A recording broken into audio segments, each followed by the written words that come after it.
If you're new to competitive shooting, you may have heard the term dry fire practice and are wondering what it is and why should I do it. Well, simply, dry fire practice is the practice of shooting and shooting-related skills without actually firing a shot. Now, as with all things involving firearms, we must start with safety. In this case, we're going to begin with an unloaded firearm, no magazine in the well. We're going to check the chamber, not once but twice. We can even lock the slide back and tactically feel for an empty chamber. We're also going to ensure that all of our magazines are empty. These are dummy rounds, inert pieces of plastic. All magazines on my belt are empty. If I had ammunition in the room, I would move it to another room at this point in time. The core of dry fire practice is the close attention to the front sight during trigger manipulation and practice for the reset. Listen carefully. Watching the front sight will tell you if you're doing something wrong with your trigger manipulation. If the front sight dips, moves down to the left, or to the right, if it happens to go up, that will tell you that you're either anticipating the shot, you got too little or too much finger on the trigger, you're healing, some form of incorrect trigger manipulation. Now the reset allows you to shoot quicker pairs, or to reduce the split time between the first and second shots.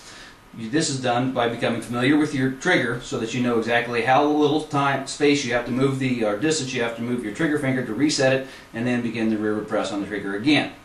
In addition to the slow fire practice, we can practice our presentation.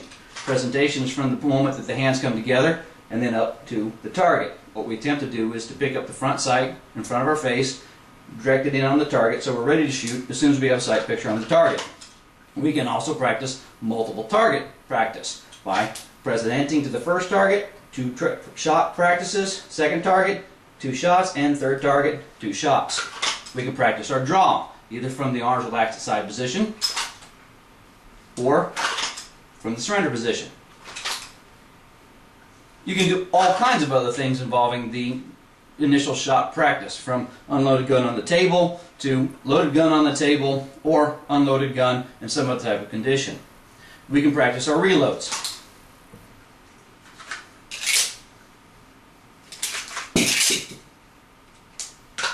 We can practice shooting on the move, and we can bring this all together and actually practice short courses of fire or classifiers. For instance, the El Presidente. For this one, we're going to bring a timer into play. I've got it set for a random start between 2 and 4 seconds and a par time of 7.5. The El Presidente is begun with your back to the targets and arms in the surrender position.